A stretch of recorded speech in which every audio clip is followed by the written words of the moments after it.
Dinas Kominfo Informatika dan Statistik, serta narasumber profesional kita, Bapak Heriadi Silvianto, MSI.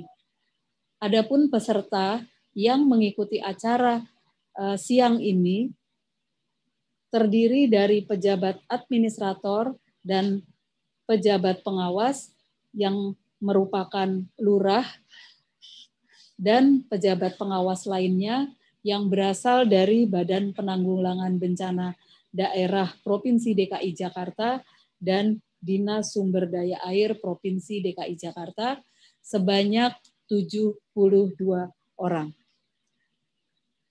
Waktu pelaksanaan BIMTEK ini akan berlangsung selama setengah hari dari siang sampai insya Allah jam 17 sore nanti. Dengan bentuk kegiatan berupa ceramah narasumber dan sesi diskusi serta tanya jawab melalui pembelajaran jarak jauh. Bapak Ibu yang saya banggakan, demikian yang dapat saya sampaikan. Akhirnya dengan mengucapkan Bismillahirrohmanirrohim, Bimbingan Teknis Komunikasi Publik Penanganan Banjir tahun 2020 saya nyatakan dibuka.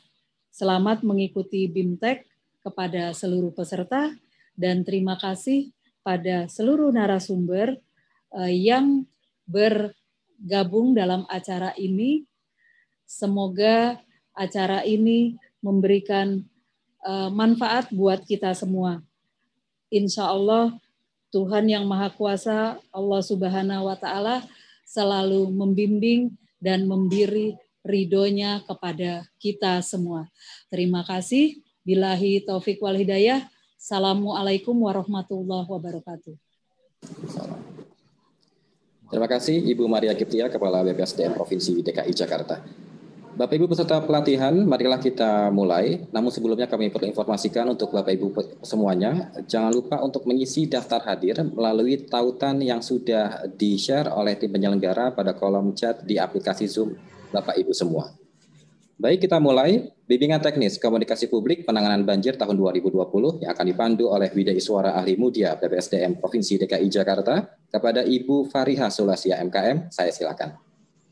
Oke, terima kasih Mas Rudi. Bismillahirrahmanirrahim. Assalamualaikum warahmatullahi wabarakatuh. Selamat siang Bapak dan Ibu pada yang kami hormati, Bapak Ibu Kepala BPSDM, Ibu Maria Kiptia yang telah berkenan untuk membuka acara kita pada siang ini, yaitu Bimbingan Teknis Komunikasi Publik Penanganan Banjir tahun 2020. Bapak Ibu, semoga Bapak Ibu semua dalam keadaan sehat ya. Alhamdulillah pada siang ini kita sudah bersama dengan narasumber kita. Ada 3 materi yang akan disajikan oleh 4 orang narasumber yang masing-masing sudah hadir ya di dalam Zoom virtual ini. Yang pertama adalah materi pertama, kebijakan dan teknis penanganan banjir di pemerintah Provinsi DKI Jakarta, yang siang ini akan difasilitasi oleh Ibu Ika Agustin Ningrum. Selamat siang Ibu. Selamat siang Ibu Fariha. Selamat siang Ibu. Sehat ya Bu ya? Alhamdulillah. Alhamdulillah. Terima kasih Ibu. Kemudian narasumber kita yang kedua adalah Ibu Ika Melani Untari dan Bapak Syali Gestanon. Selamat siang Ibu dan Bapak. Selamat siang Ibu. Selamat siang Pak. Oke, dan narasumber kita yang ketiga adalah Bapak Heriadi Silviantono MSc. Bapak Heriadi, apakah sudah bergabung bersama kami? Oke. Belum bergabung ya. Oke, nggak apa-apa. Kita lanjut ke acara yang pertama, yaitu materi pertama, kebijakan teknis penanganan banjir di pemerintah Provinsi DKI Jakarta oleh Ibu Ika Agustin Ningrum, ST MPSDA, Kepala Bidang Pengendalian Banjir dan Drainase Dinas Sumber Daya Air. Ibu Ika, waktu paparan kurang lebih 45 menit Ibu. Nanti kita lanjut dengan sesi tanya jawab Ya, Ibu Ika, terkait dengan keterbatasan waktu Ibu Ika dalam menghadiri BIMTEK ini. Jadi untuk sesi tanya jawab Ibu Ika, kami slot untuk lebih dahulu, setelah itu baru kita berlanjut kepada materi berikutnya. Silahkan Ibu Ika, waktu kami silahkan. Baik, terima kasih Bu Fariha. Assalamualaikum warahmatullahi wabarakatuh. Yang terhormat Ibu Maria, Kepala BPSDM, Bapak Ibu semua. Perkenalkan, nama saya Ika Agustiningrum. Saat ini saya bertugas untuk di bidang pengendalian banjir dan drainase. Hari ini mungkin saya mau share soal bukan kebijakan, tapi lebih cenderung sharing bagaimana apa sih sebenarnya yang terjadi. Hot topic kita this year, banjir. Saya pengen sharing dengan Bapak Ibu semuanya. Izin saya untuk share.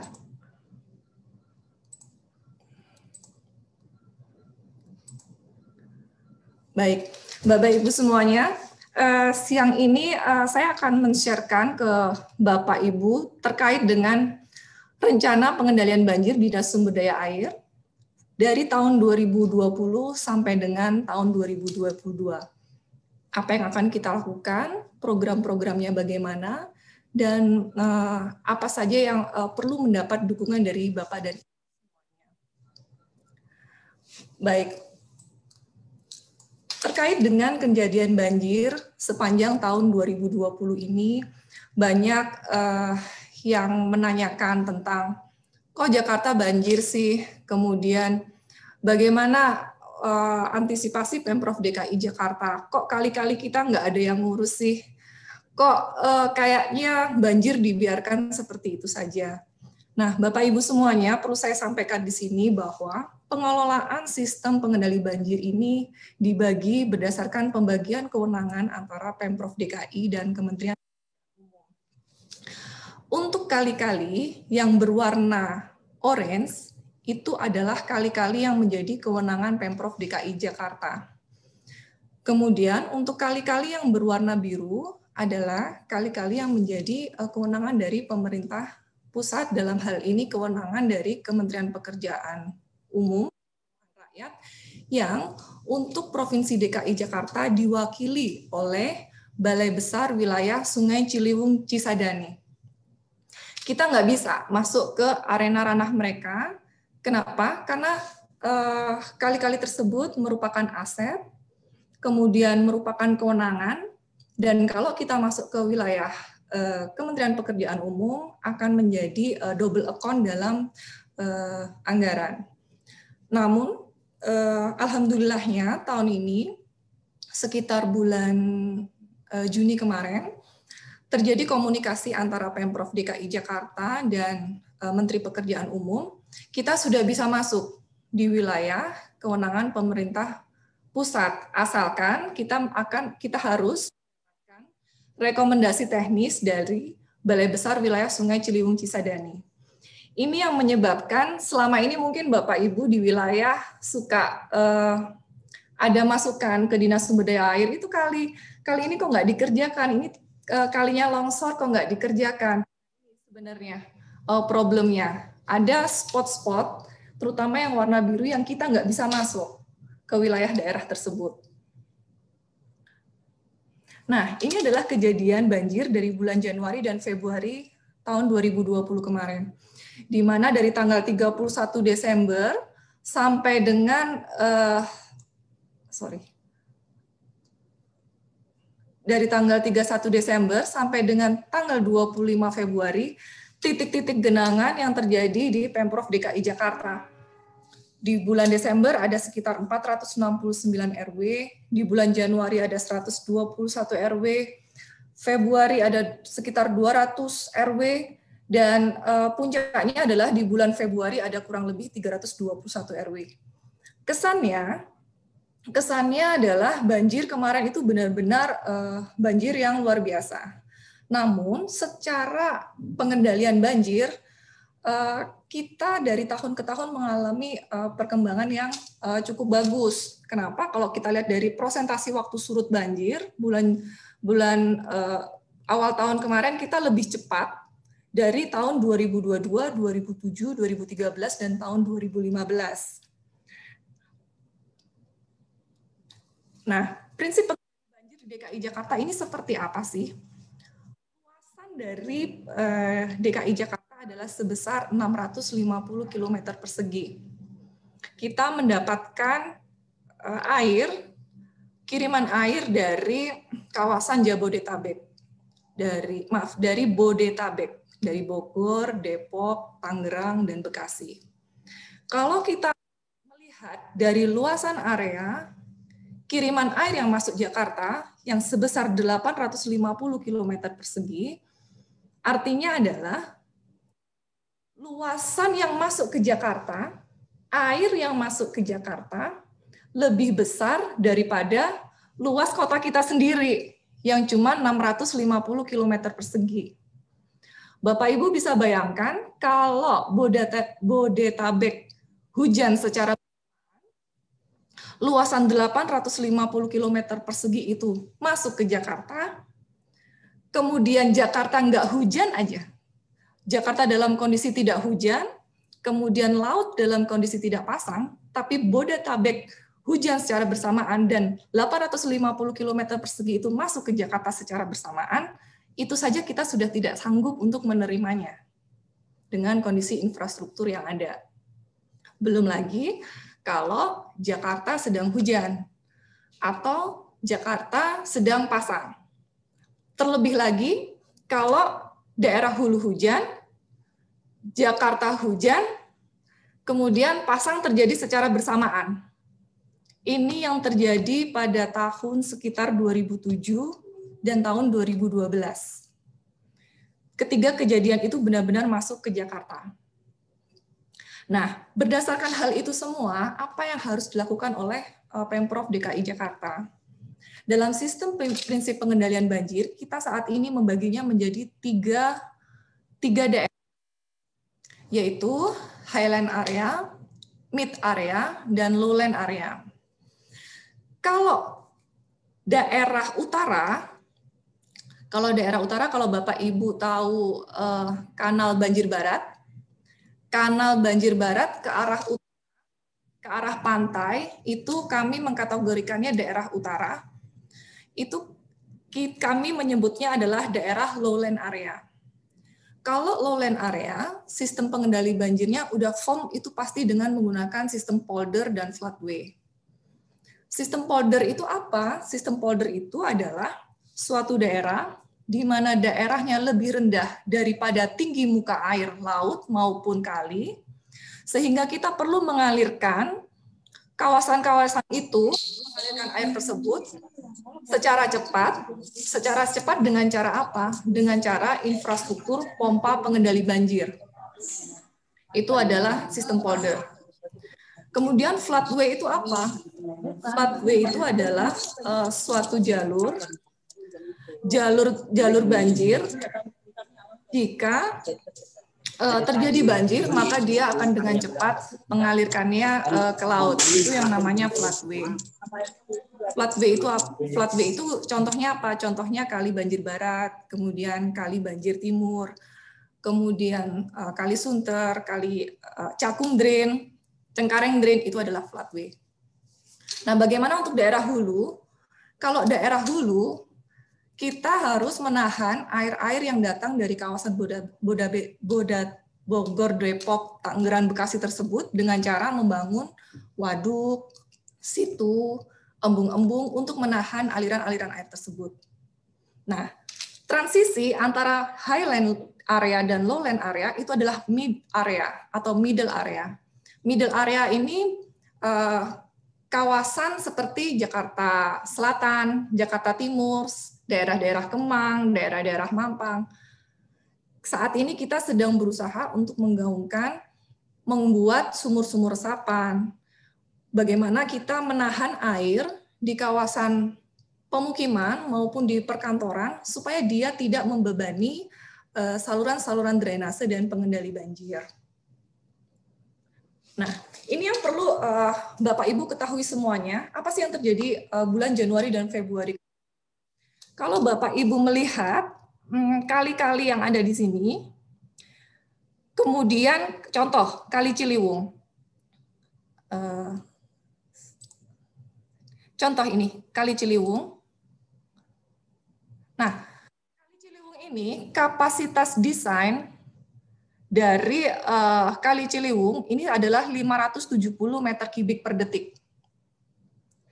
Tapi yang terjadi pada bulan Januari kemarin adalah air yang datang 749,5 meter kubik per detik. Kemudian contoh lagi Kali Krukut. Kali Krukut kapasitas desainnya adalah 200 meter kubik per detik. Tapi kemarin yang datang adalah 325 meter kubik per detik. Secara total, desain infrastruktur dari Pemprov DKI Jakarta hanyalah 2.357 meter kubik per detik. Itu adalah kapasitas desain. Belum kapasitas existing kita, karena semua infrastruktur kita belum terbangun. Dengan kapasitas desain yang hanya 2.357 meter kubik per detik, bulan Januari kemarin, air yang datang masuk ke Jakarta sebesar adalah 3.389 meter kubik per detik. Itu kejadian bulan Januari kemarin. Artinya apa? Ada 1.032 meter kubik per detik yang tidak tertampung di Jakarta. Itu yang menyebabkan kemarin air meluber dan kita tidak bisa menahannya lagi karena memang kondisi infrastruktur kita yang tidak bisa menampung debit yang sebegitu besar. Curah hujan yang terjadi pada bulan Januari kemarin adalah 377 mm per hari. Itu di bulan Januari. Di bulan Februari, curah hujan yang terjadi adalah 254 mm per hari. Sementara kapasitas infrastruktur desain DKI Jakarta rata-rata hanya 150 mm per hari. Bisa Bapak Ibu bayangkan. Hujan yang sangat ekstrim datang dan kita tidak sanggup untuk menampung debit-debit serta kondisi air yang masuk ke DKI Jakarta. Nah, isunya apa sih? Isunya apa Jakarta ini? Sebenarnya kalau setelah kita evaluasi, kami evaluasi, ada 5 hot issue yang menjadi isu infrastruktur pengendalian banjir di DKI Jakarta. Yang pertama adalah polder pengendali banjir, kemudian umur guna dari pompa-pompa pengendali banjir kita, kemudian pembangunan waduk dari infrastruktur pengendali banjir kita, kapasitas kali saluran, tanggul pengaman pantai, dan manajemen information system dari pengendali banjir. Nah, dari kali-kali tersebut, berikut ini adalah informasi yang bisa Bapak Ibu gunakan terkait dengan jumlah kali, kemudian panjang kali yang ada di Provinsi DKI Jakarta. Jadi nggak semuanya yang seperti sudah saya infokan sebelumnya, nggak semuanya itu menjadi tanggung jawab Pemprov DKI Jakarta. Untuk pemerintah pusat ada 16 kali, untuk pemerintah Provinsi DKI Jakarta ada 73 kali, saluran PHB ada sekitar 1.120 PHB. Nah, bagaimana untuk waduk-waduk kita yang ada? Waduk dan potensi waduk kita hanya 419,19 hektar. Bapak Ibu pasti menanyakan gitu, kenapa sih kok kita nggak bikin waduk-waduk yang banyak aja? Kenapa kita nggak bikin ruang terbuka biru yang banyak aja untuk menahan debit-debit air? Benar. Tapi untuk mengadakan lahan di Jakarta itu sangat penuh dengan tantangan.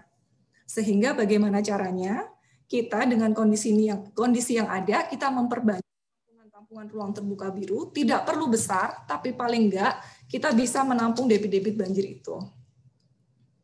Nah, berapa sih sebenarnya waduk yang kita perlukan untuk menahan debit-debit air yang sebesar 1.032 meter kubik per detik tersebut? Kalau luas DKI Jakarta itu 66.152 hektar, maka berdasarkan per DKI Jakarta, yang harus kita siapkan adalah 5% dari luasan DKI Jakarta. 5%-nya itu adalah 3.307,6 hektar. Dan sampai dengan hari ini, dari 3.307 itu, yang sudah dibebaskan dan sudah dibangun baru 50 sekian hektar, dan yang belum dibangun baru sekitar 16 hektar. Artinya apa? Artinya kita masih kurang 2.888,4 hektar kalau kita mau menahan 1.032 meter kubik per detik. Tapi bagaimana kita bisa mencari 2.000 hektar untuk ruang terbuka biru tersebut? Ini yang menjadi kendala kami saat ini. Kemudian bagaimana dengan sistem polder pengendali banjir?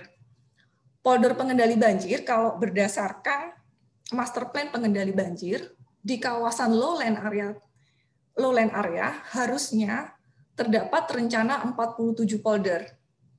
Dari 47 polder itu yang sudah terbangun baru 31 polder, kemudian yang memerlukan peningkatan kapasitas perlu 10 polder, dan ada 6 polder yang belum terbangun. Dan ini sekarang sedang kami berusaha supaya tahun 2021 ini benar-benar semua polder itu bisa mulai terlaksana. Yang selanjutnya adalah bagaimana dengan kegiatan-kegiatan yang mungkin selama ini Bapak Ibu lakukan terkait dengan kegiatan grebek lumpur, kemudian pengerukan, kemudian peningkatan kapasitas. Kalau kita mau ideal, semua kita laksanakan pekerjaan pengerukan, mulai dari kewenangan Kementerian PU, Pemprov DKI Jakarta, saluran PHB, dan saluran trotoar, maka total yang harus kita keruk untuk seluruh infrastruktur pengendali banjir di DKI Jakarta sebesar 96 juta sekian meter kubik per detik. Tapi, kalau kita mau mengeruk 96 juta ini, maka akan effort yang kita keluarkan akan sangat luar biasa besar, terkait dengan SDM, peralatan, serta budget. Nah, dari 96 juta sekian ini, mana sih yang urgent yang harus kita lakukan? Yang urgent yang harus kita laksanakan adalah pengurasan di daerah saluran PHB dan saluran trotoar. Kenapa ini yang Karena kalau kita mendahulukan infrastruktur yang besar terlebih dahulu, maka kaitannya adalah air yang datang dari hulu. Sementara kalau kita mendahulukan air yang datang dari hulu, maka perlu infrastruktur yang sangat luar biasa besar. Nah, yang harus kita utamakan sekarang adalah saat hujan lokal di Jakarta. Nah, hujan lokal di Jakarta gimana sih antisipasinya? Beberapa waktu belakangan ini dengan kondisi cuaca yang sudah mulai berubah, pasti Bapak Ibu perhatikan kok Katulampa nggak hujan, nggak pasang, Jakarta hujan tapi sudah mulai ada genangan. Ini penyebabnya. Karena PHB dan saluran trotoar kita, saluran-saluran yang ada di saluran PHB dan saluran-saluran trotoar kita itu perlu ditreatment. Treatmentnya berapa jumlahnya? Ini sekitar 4 juta sekian meter kubik. Ini yang harus kita rame-rame untuk gotong royong melaksanakan kegiatan pengurusan itu supaya apa? Supaya kita bisa meningkatkan kapasitas saluran PHB dan saluran trotoar kita, supaya paling enggak saat hujan lokal, sistem drainasenya ini sudah bisa berfungsi. Nah, bagaimana dengan air yang datang dari hulu? Kami sudah mulai merecap sebenarnya daerah-daerah mana sih yang berpotensi. Kalaupun Jakarta nggak hujan, kalaupun laut nggak pasang, tapi air yang datang dari hulu aja. Daerah mana sih yang pasti akan tergenang? Nah, berikut ini adalah data-data yang nanti Bapak Ibu juga bisa dapatkan, bisa saya share juga, dan bisa Bapak Ibu dapatkan dari BPBD juga. Kelurahan mana, RW mana, kali mana yang berpotensi ada genangan kalau ada curah hujan dari daerah hulu.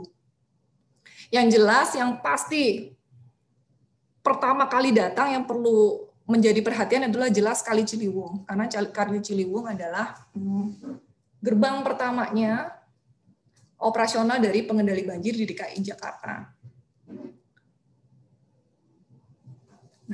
Berikut ini adalah jarak tempuh waktu kalau air dari hulu masuk ke Jakarta. Contohnya kalau Katulampa siaga 1. Katulampa nyampe ke Depok itu kurang lebih 3 jam. Dari Depok masuk ke Manggarai ke Jakarta kurang lebih 6 sampai 7 jam. Jadi durasi dari Katulampa sampai ke Manggarainya itu 10 jam. Kesannya memang 10 jam nyampe Jakarta. Tetapi dari Depok sampai ke Manggarainya itu ada perjalanan air yang kita nggak punya titik pantaunya, sehingga inilah yang luber. Contohnya Bukit Duri, Kampung Melayu, Rawajati, Kalibata, dan daerah-daerah lainnya. Contoh lagi daerah Krukut. Daerah Krukut, Pilskalnya ada di Ciganjur, di Krukut Hulu. Durasi waktunya sampai dengan pintu air karet 4 jam. Kesannya nyampe Jakarta 4 jam. Tapi di perjalanannya, air dari Kali Krukut ini akan melewati Cilandak, melewati Pondok Labu, melewati Kemang, melewati Mampang, dan seterusnya. Nah, inilah yang harus dikontrol oleh Bapak Ibu semuanya. Perjalanan air sampai menuju masuk ke Jakarta. Nah, ini yang perlu saya sampaikan ke Bapak Ibu dari seluruh dari seluruh early warning system yang ada. Memang yang paling utama adalah pintu air Manggarai. Kenapa pintu air Manggarai itu penting? Sebentar. Nah, harusnya ini dulu. Saya sebentar. Air Manggarai di sini.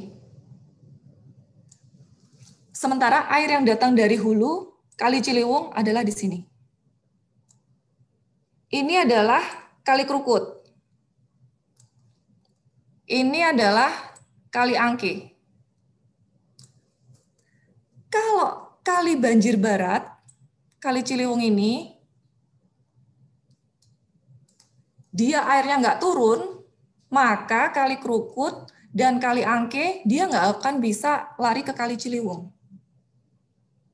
Itu yang menyebabkan daerah Krukut, kemudian daerah Angke menjadi tergenang ketika Manggarai dalam kondisi siaga.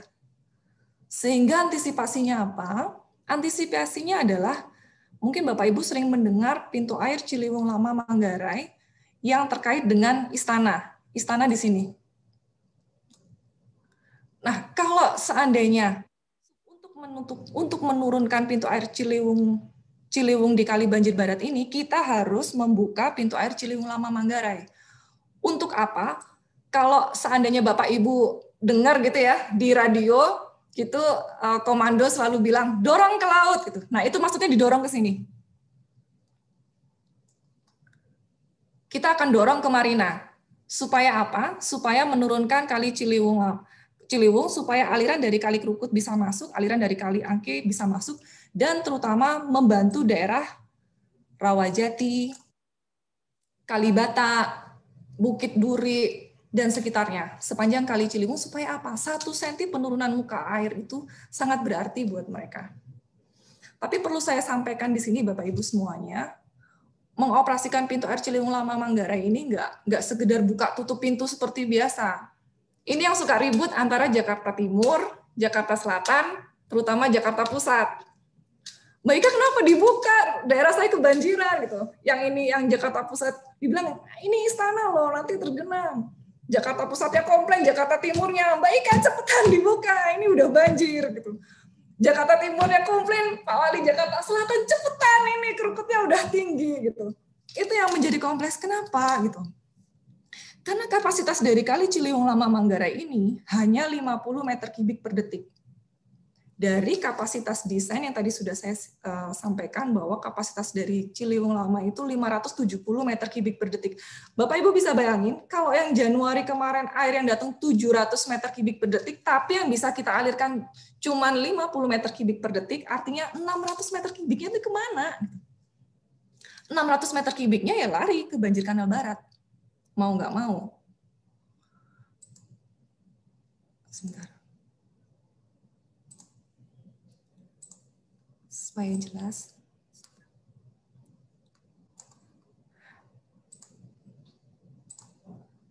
Nah, kalau kita alirkan ke Ciliwung Lama Manggarai, perlu saya sampaikan di sini bahwa Bapak Ibu sekalian, kaitannya adalah kita terkait dengan istana.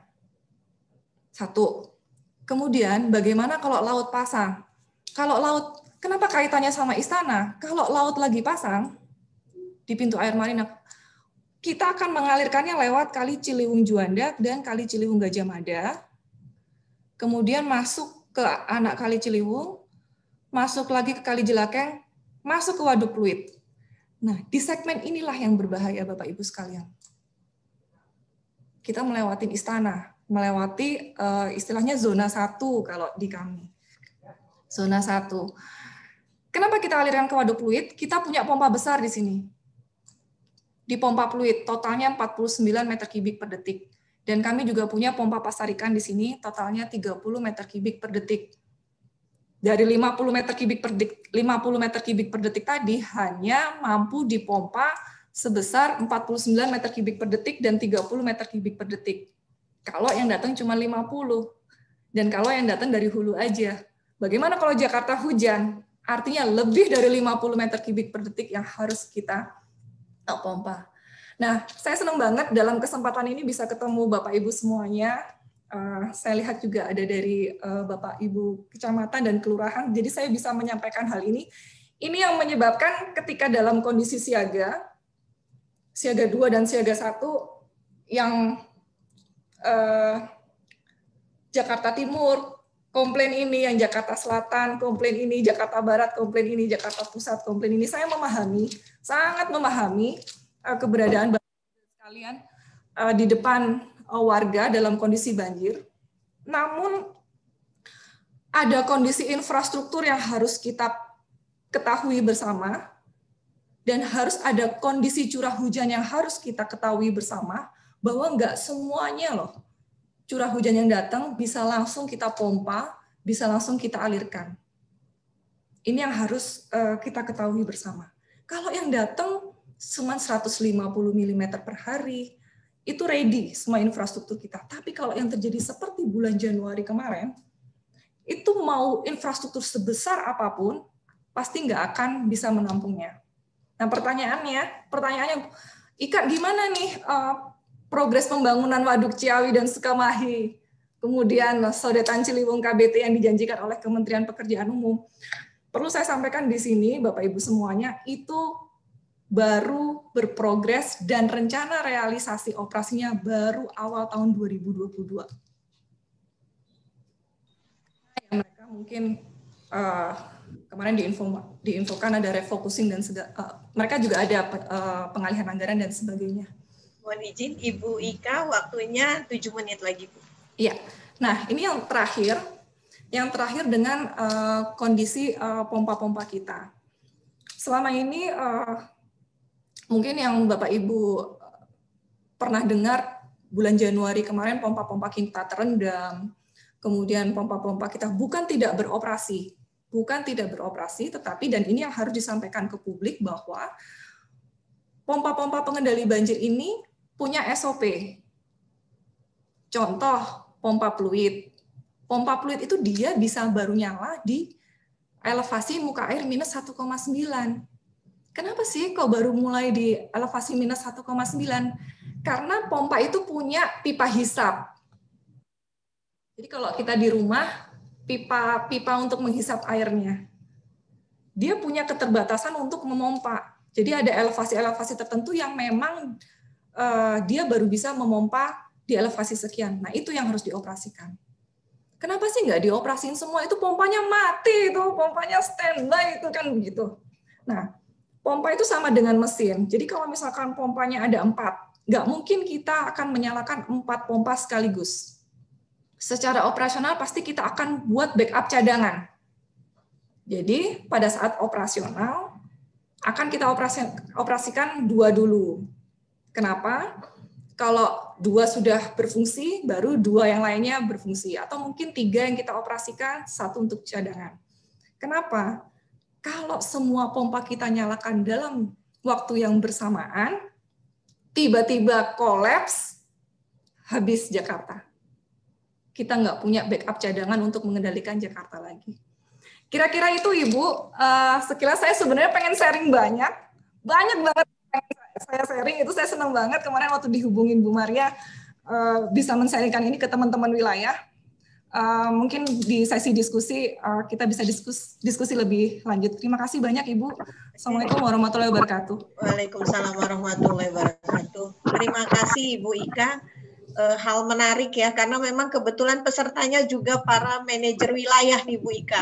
Jadi mungkin banyak hal yang wawasan-wawasan baru yang kemudian menjadi lebih terbuka terkait paparan Bu Ika tadi. Jadi Bapak Ibu, kami berikan sesi tanya jawab terkait dengan keterbatasan waktu Ibu Ika ya. Jadi kita langsung tanya jawab Bu Ika. Baik Bu, silakan Bu. Ya. Kita punya waktu tanya jawab kurang lebih 15 menit. Silakan Bapak Ibu yang ingin bertanya, silakan raise hand-nya. Kami akan mempersilakan Bapak Ibu atau langsung di-unmute Bapak Ibu dan langsung bertanya kepada Ibu Ika. Silakan Bapak Ibu. Siap. Bisa Bu, Manggisan? Silakan Pak. Lurah Manggisan. Ya, silakan Bapak. Terima kasih Ibu pimpinan rapat, para peserta yang saya hormati, mohon maaf nggak bisa sebut satu-satu. Pertanyaan saya ke Bu Ika ya, Bu Ika Agustin, ya, terkait Kali Grogol Bu, di mana ada kita wilayah Kemanggisan dilalui Kali Grogol. Sepengetahuan saya dan juga tokoh masyarakat setempat, puluhan tahun Kali Grogol tidak pernah meluap, puluhan tahun. Baru tahun 2019, tahun baru yang kemarin itu luapan kali besar sekali sehingga menimbulkan banjir, bukan genangan lagi. Ada yang setinggi 1,20 meter sedada. Ya. Jadi apakah Kali Grogol itu banjir disebabkan oleh intensitas yang Ibu sebutkan 700 meter per kubik, ya kan? Dari hulunya hujan, kemudian di lokal hujan juga. Tetapi kapasitas Kali Grogol itu apakah sempit, pada ada penyempitan, dikarenakan sebelum diturap itu belum pernah banjir. Diturap itu pada zaman Gubernur Pak Ahok, ya kan, 2016-2017 diperkirakan, ya kan. Jadi 2019-nya tahun baru banjir. Itu sudah puluhan tahun masyarakat nggak pernah nemu banjir katanya, belum pernah nemu banjir di wilayah Kemanggisan.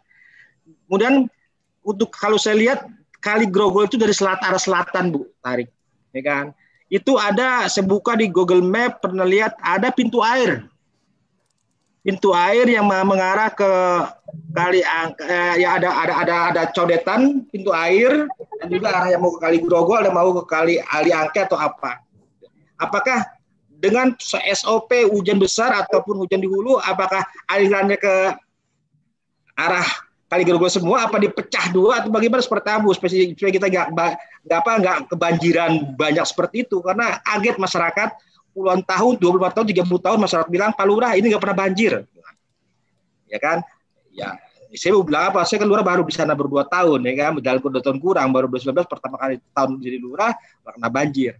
Jadi mohon infonya, tanggapannya terkait Kali Grogol dan apa penyebabnya, apa memang karena ada pintu air atau ada penyempitan gara-gara dibuat seatbelt seperti mangkok, ya kan, tadinya kotak begini, kemudian di seatbelt ada sayapnya kan, ada sayap baru begini dia. Mohon penjelasannya, terima kasih. Wabillahi taufiq wal hidayah. Wassalamualaikum warahmatullahi wabarakatuh. Waalaikumsalam warahmatullahi wabarakatuh. Mohon izin Bu Ika, mau dikumpulkan dulu atau langsung dijawab Ibu? Saya langsung jawab ya Bu. Silakan. Ya, izin Pak Lurah.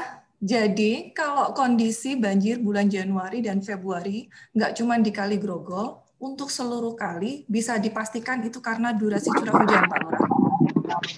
Itu bisa dipastikan karena durasi curah hujan dan kapasitas dari kali-kali kita yang memang sudah tidak tertampung lagi.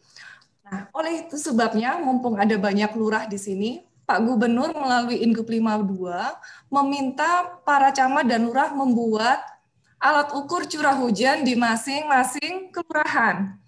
Yang saya informasikan di sini nanti Bapak Ibu semuanya juga bisa berkoordinasi dengan suku dinas sumber daya air masing-masing untuk berkoordinasi. Nah, alat ukur curah hujan ini fungsinya buat apa? Nah, itu tadi Pak Lurah. Pak Lurah nanti bisa tahu, oh kapasitas desain Kali Grogol itu sebenarnya cuma sekian meter kubik per detik dengan curah hujan 150 mm per hari. Terus tiba-tiba hujan nih, tiba-tiba hujan, oh, warganya, Pak Lurah ini kenapa kok hujan? Nah, Pak Lurah sudah punya data, Bu, Bapak Ibu sekalian, barusan hujan yang terjadi 2 jam sekian milimeter loh. Nah, itulah fungsinya alat ukur curah hujan yang akan dibuat oleh teman-teman kita semuanya. Tapi perlu saya sampaikan, alat ukur curah hujan yang akan dipasang di masing-masing kelurahan ini bukan untuk info resmi publik. Karena yang institusi yang berwenang untuk menyampaikan durasi dan berapa curah hujan hanyalah BMKG. Nah, alat ukur curah hujan yang akan dipasang di kelurahan ini hanya sebagai evaluasi kapasitas saluran dan drainase yang fungsinya sebagai pedoman Bapak Ibu semuanya di wilayah kalau menghadapi hal-hal yang seperti disampaikan tadi oleh Pak Lurah Kemanggisan. Begitu Pak Lurah. Kemudian pertanyaan yang kedua, pintu airnya dialirkan kemana? Pak Lurah, kalau sudah hujan besar kayak gitu, memang akan banyak komplain kok daerah saya kebanjiran. Tapi perlu saya sampaikan di sini, kalau sudah dalam kondisi seperti bulan Januari dan Februari, maka DKI akan memutuskan tidak memihak ke salah satu wilayah. Itu Pak Lurah. Terima kasih Ibu. Ya, terima kasih Pak. Bu, masih Bu. Ya, terima kasih. Jadi bisa dibantu dengan ini ya data yang jelas gitu ya Bu Ika ya. Betul. Untuk menjawab pertanyaan-pertanyaan masyarakat. Ya. Oke, silakan Bapak Ibu yang ingin bertanya lagi, mumpung ada Mbak Ika, silakan Bapak dari yang sudah raise hand, silakan Pak langsung di unmute aja Pak. Pak Lurah mana nih Pak?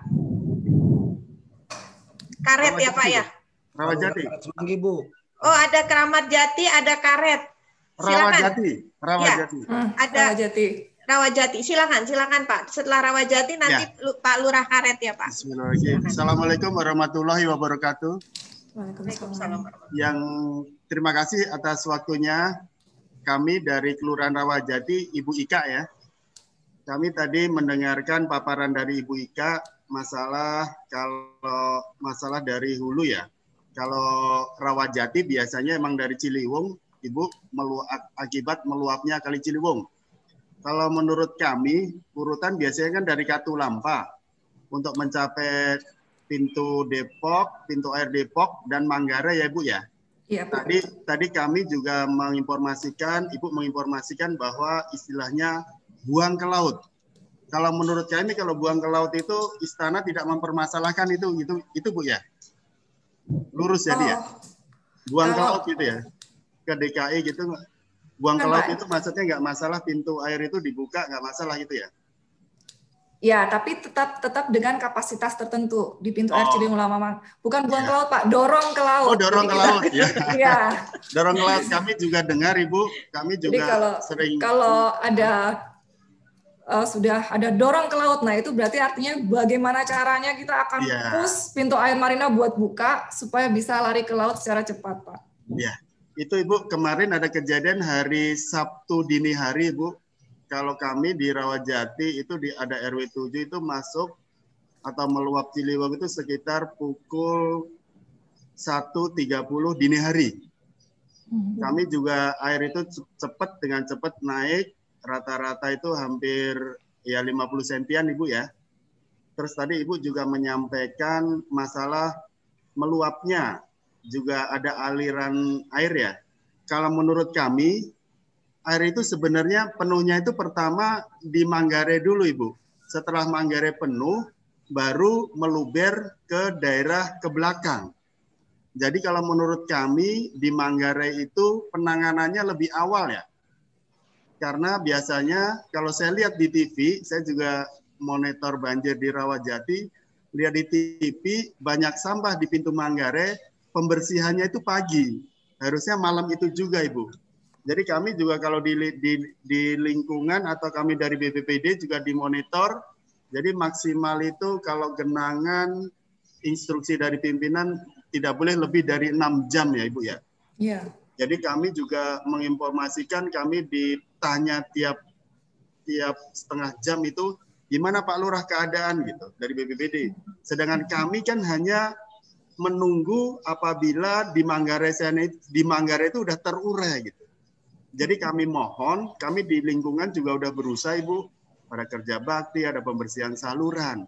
Tapi yang terutama itu usaha juga di Manggarai itu dari awal juga langsung diurai Bu, dipecah atau disalurkan atau gimana. Pembersihan sampah atau kayu-kayu biasanya ya yang mampat di Manggarai itu ya malam itu juga harus untuk dibersihkan. Jadi mungkin mohon izin Pak, pertanyaannya langsung Pak. Ya, jadi gini Bu. Jadi kami juga di wilayah kelurahan ini udah melaksanakan, ada kita juga suruh buat SOP ya Bu ya.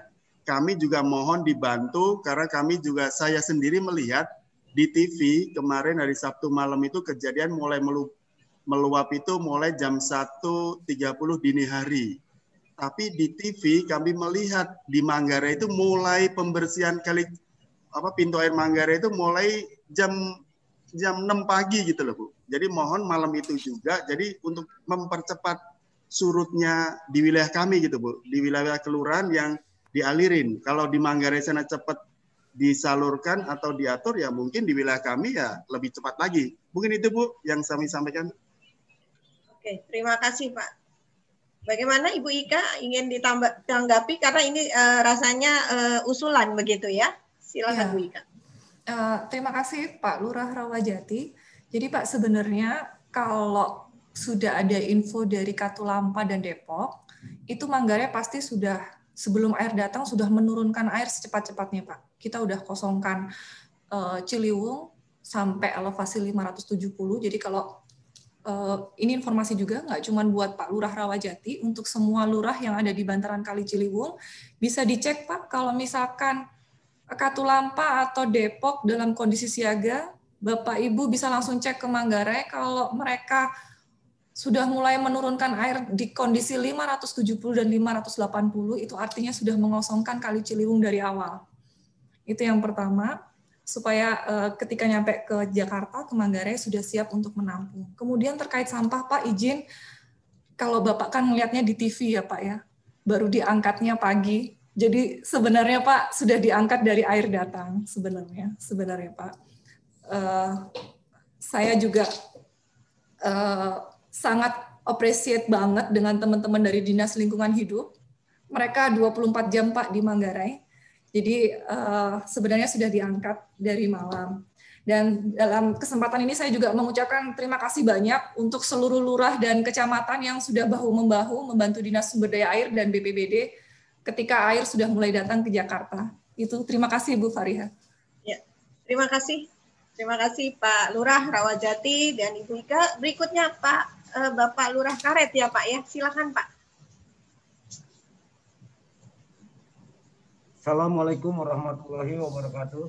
Waalaikumsalam warahmatullahi wabarakatuh. Mohon izin Ibu Ika, saya Ahmad Yani, Lurah Karet Semanggi, ingin sedikit menyampaikan bahwa wilayah Kelurahan Karet Semanggi itu terlintasi oleh sungai atau Kali Krukut Bu ya. Iya. Yang kalau hujan cuma hujan lokal saja, ya. Pengalaman, Kali Krukut itu tidak pernah naik permukaan airnya Bu. Hanya saja memang wilayah kami ini sangat tergantung sekali dengan ketinggian permukaan air yang ada di Kali Krukut. Ya. Di mana saluran-saluran air kami yang ada itu tidak akan pernah berfungsi ketika permukaan air di Kali Krukut itu sudah tinggi Bu. Karena saluran-saluran air kami ini adanya lebih rendah dari tinggi permukaan Kali Krukut. Saya sudah berusaha untuk melakukan berbagai upaya dalam rangka penanganan banjir atau genangan, di mana saya juga sudah membuat sumur-sumur resapan dengan swadaya masyarakat, yang alhamdulillah saat ini walaupun sedikit sudah ada hasilnya Bu, sudah 10 sumur resapan. Kemudian saya juga sudah melakukan koordinasi dengan berbagai pihak, terutama swasta, di dalam rangka pembuatan pintu-pintu saluran yang menuju ke aliran Sungai Krukut, Bu. Yang sekarang ini masih dalam tahap proses, Bu, ya. Karena memang masih proses pembangunannya. Cuma yang saya pertanyakan gini, Bu. Wilayah saya ini kan akan terdampak ketika terjadi hujan di hulu dan lokal, Bu, berbarengan. Betul. Atau hujan di hulu, lokal tidak. Kalau lokal saja tidak. Yang ingin saya tanyakan itu, Bu, saya sudah tahu banyak upaya yang sudah dilakukan oleh pimpinan atau pemerintah. Hanya saja barangkali memaksimalkan upaya itu paling tidak bisa mengurai air sebelum sampai ke Jakarta gitu loh, Bu. Misalnya saja ada beberapa waduk yang dibangun di atas sana gitu kan, yang kira-kira nanti akan mengurangi debit air yang masuk ke Jakarta. Sehingga tidak akan ada lagi luapan air dari Sungai Kali Krukut misalnya seperti itu, Bu. Di mana di Kali Krukut juga ini yang saya tahu ini kan, Bu, kewenangannya dari kementerian, Bu, ya. Kewenangannya dari kementerian. Saya sudah beberapa kali mengusulkan untuk pengurukan Kali Krukut tapi belum pernah terkabul, bahasanya gitulah. SDA selalu menjawab itu kewenangan dari kementerian. Nah, saya agak bingung gitu, Ibu. Solusinya harus bagaimana? Kalau seandainya memang ya kalau berpasrah tidak, Bu, ya. Saya sudah melakukan banyak upaya. Hanya saja untuk mengurangi debit air yang ada di Kali Krukut ini salah satunya kan pembuatan sumur resapan dan lain-lain, Bu, ya. Ya. Dan ada bikin sumur pompa juga. Cuma kalau Ibu lihat fisik Kali Krukut di wilayah saya itu kan udah mulai mendangkal memang, Bu. Iya. Makanya usulan saya pembuatan tanggul dan pengerukan Kali Krukut. Mohon kiranya Ibu dapat jelaskan yang tadi upaya yang saya inginkan itu. Terima kasih.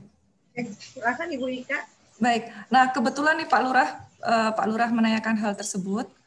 Jadi Pak, kita ke depannya maaf. Sebentar. Nah, jadi ini Pak Lurah, untuk Kali Krukut, kami akan berusaha menahan alirannya di Waduk Brigif. Ya. Waduk Brigif ini akan direncanakan dengan luas rencana 10 hektar. Saat ini memang lahan yang bebas baru 8 hektar, dan sedang kita percepat untuk pembebasan lahannya tahun ini. Nah, kalau waduk ini jadi, paling enggak kita bisa memotong debit aliran 20% ke arah Kali Krukut, Pak. Dan ini insya Allah akan kita akan kerjakan dengan menggunakan anggaran dana PEN. Fisiknya memang baru dilaksanakan insya Allah kalau nggak ada halangan, Pak. Bulan ini kita proses anggaran dengan DPRD. Januari kita bisa berkontrak fisik, bismillah gitu. Nah, tapi perlu waktu, Pak Lurah. Perlu waktu untuk membangun waduk ini karena waduk yang sangat besar. Dan ini kalau ini jadi waduk-waduk ini nggak cuma di Brigif, tapi di Pondok Rangon juga untuk Kali Sunter. Kemudian tadi Pak Lurah ke Manggisan di Kali Grogol. Kami juga akan berencana untuk membangun waduk Lebak Bulus ini. Nah, kalau waduk-waduk ini paling nggak 20% kita bisa tahan di hulu. Jadi nyampe ke Semanggi nggak terlalu besar. Kira-kira itu, Pak Lurah. Baik, Ibu, terima kasih, Bu. Ya, terima kasih Pak Ahmad Yani. Berikutnya Ibu Ika, di dalam chatroom ada pertanyaan dari Kelurahan Cipinang Sempedak terkait dengan middle area akan digalakan. Salah satunya adalah membuat sumur resapan, dan ini mungkin dibutuhkan ratusan ribu sumur resapan. Salah satu yang memungkinkan adalah lahan milik masyarakat. Nah, ini ada pertanyaannya, apakah Dinas SDA sudah berkoordinasi dengan pihak terkait untuk membuat regulasi agar anggaran APBD dapat digunakan untuk membuat sumur resapan di lahan warga. Silakan Ibu Ika. Baik, sebentar ya Bu ya, saya share.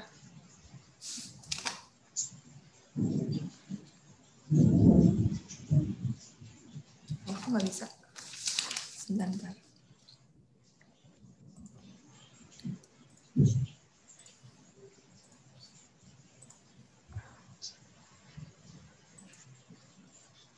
Oke, sudah muncul Ibu Ika.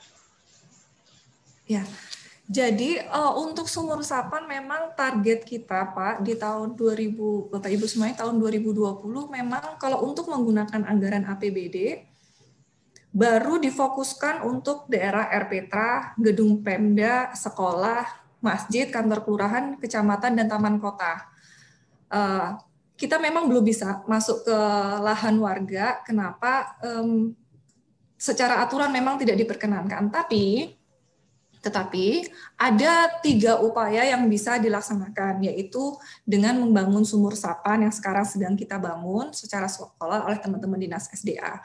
Nah, yang bisa dilakukan oleh Bapak Ibu semuanya adalah memberikan edukasi ke rumah warga masing-masing, paling enggak buat biopori atau tampungan-tampungan resapan di rumah masing-masing. Jadi di rumah masing-masing supaya apa? Kalau Bapak Ibu melihat talang-talang rumah kita sendiri, nggak usah warga, rumah saya sendiri, air dari talang aja masih langsung ngocor ke saluran-saluran drainase. Itu baru dari rumah kita sendiri. Belum lagi kalau 1 DKI, talang airnya masuk semua ke saluran drainase. Artinya apa? Salurannya kita tuh nggak cuma nampung dari hujan lokal aja, ya kita pun berpartisipasi dalam banjir Jakarta sebenarnya itu. Nah, itu yang harus diedukasi ke warga kita. Bapak Ibu kalau bikin talang air hujan, ini ya airnya dimasukkan dulu ke resapan air. Ya mungkin memang kalau warga yang bikin nggak terlalu besar, tapi walaupun cuma 1-5% itu akan sangat membantu mengurangi durasi debit banjir yang ada di kalau hujan lokal terjadi. Kira-kira seperti itu, Ibu. Ya, jadi sangat diperlukan proses edukasi ya Bu ya untuk warga atau masyarakat karena ikut berperan gitu dalam penanggulangannya gitu ya. Oke, Bapak Ibu ada lagi pertanyaan? Kota Bambu Selatan, Bu. Silakan Pak, Kota Bambu Selatan. Baik, terima kasih Bu.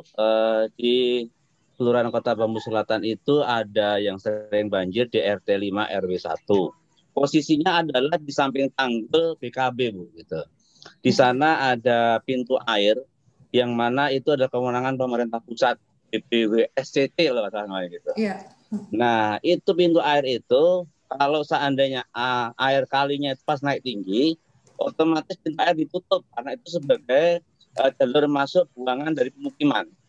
Kalau tidak ditutup, airnya dari kali masuk ke pemukiman.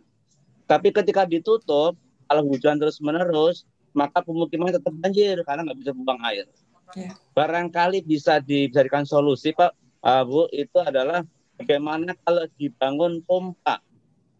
Seperti yang di Kota Bambu Utara ada Pondok Bantung itu. Jadi ketika air itu di pemukiman nggak bisa masuk ke BKB, maka sudah saatnya dipompa dengan elevasi yang Ibu ceritakan tadi itu. Nah, sampai sekarang pompa itu nggak ada. Jadi kalau pas airnya itu naik tinggi, tetap kebanjiran. Kalau kemarin 2019 awal akhir Desember itu banjir karena pintu air jebol. Ketika diputar bawahnya rusak, jebol. Akhirnya saya bikin surat ke PUPR dan PUPR meninjau nunggu anggaran. Akhirnya saya minta izin. Boleh nggak PPSU saya bekerja dengan anak buahnya Ibu TSDA gitu memperbaiki. Izinkan, alhamdulillah kita perbaiki berhasil dan sekarang berfungsi dengan baik pintu air itu. Cuma masih punya kekhawatiran kalau air BKB-nya naik dan pintu ditutup, berarti aliran dari pemukiman tidak bisa masuk ke BKB sehingga pasti banjir lagi dan banjir nanti Pak sampai 2 meter lebih gitu. Dan itu berlangsung lama, tinggal nunggu surut air aja. Kalau airnya nggak surut-surut ya nggak reda-reda. Maka saran saya sekali lagi mohon bisa difikirkan untuk pembuangan melalui pompa yang permanen gitu. Ya mungkin skopnya nggak begitu gede lah. Itu kan hanya 1 RT saja. Itu mungkin dengan pompa yang kecil bisa. Terima kasih Ibu. Izin Pak Lurah, kalau Kota Bambu Selatan tuh masuk Jakarta mana ya Pak? Jakarta Barat. Baik. Kecamatan Palmerah. Posisinya di belakang Museum Tekstil, Bu. Oh, ya. Terima kasih, Bu. Terima kasih Bapak. Ibu Ika ini mungkin sekalian menjawab pertanyaan yang ada di chatroom, Bu. Dari Bintaro Satya ya, Jakarta Selatan. Dalam penanganan banjir harus terintegrasi antara pemerintah pusat dengan daerah. Kenapa sampai saat ini belum ada realisasi pembangunan waduk di hulu sehingga air yang mengalir ke Jakarta berkurang? Karena ini 2 pertanyaan ini saling terkait penanganan dengan tadi pompa. Kalau ini waduk gitu ya Bu ya. Silakan Bu. Jadi kalau untuk Pak Lurah Kota Bambu Selatan nanti saya infokan ke Sudin Barat, Pak. Terima kasih atas masukannya. Kemudian bagaimana hubungan kami dengan pemerintah pusat? Sebenarnya sudah terintegrasi dan kami sudah berkoordinasi. Kalau pembagian antara pemerintah pusat melalui Balai Besar Wilayah Sungai Ciliwung Cisadane, mereka itu membangun waduk Sukamahi dan Ciawi yang ada di hulu. Nah, ini masih dalam proses pembangunan. Kenapa pertanyaan belum terrealisasi sampai sekarang? Karena mereka terkendala soal pembebasan lahan. Dan seperti yang saya infokan sebelumnya, target mereka untuk beroperasi memang baru awal 2022, akhir Desember 2021.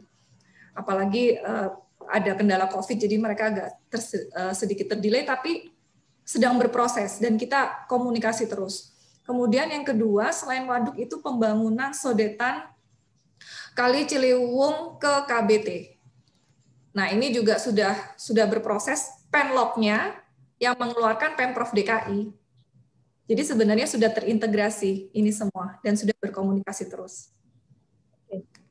Terima kasih Ibu Ika. Bu Ika, karena ini waktunya sudah habis tanpa terasa ya, karena juga memang kontennya itu terkait langsung dengan tugas Bapak Ibu sebagai manajer wilayah gitu Bu Ika. Namun di sini ada 2 pertanyaan yang belum sempat terjawab Bu di chatroom, yaitu dari Kelurahan Cilincing Bu, terkait pembangunan rumah pompa Bulak Cabe, namun operasionalnya belum maksimal, dan satu lagi dari Kelurahan Bidara Ibu. Mungkin bisa dijawab, ditulis langsung di chatroom Bu, atau Ibu mau langsung mungkin untuk waktunya, tapi memang singkat sekali gitu. Ya, kalau untuk Bulak Cabe, ya Pak, ini kami juga sudah dengar soal hal ini. Ini sedang kami evaluasi kembali. Nanti bisa dikoordinasikan dengan Suku Dinas Jakarta Utara. Kalau untuk Bidara Cina, early warning system, hitungan debit dan hulu, nanti bisa saya share Pak paparan saya ke chat, bisa Bapak download, di situ ada semua. Jadi bisa Bapak Ibu baca semua. Ya. Terima kasih Ibu Ika, alhamdulillah menarik sekali. Saya pun yang bukan estate manager itu jadi tertarik juga ya sebagai warga DKI gitu. Ternyata begitu rumitnya mengatur air yang datang ke Jakarta ya Bu Ika.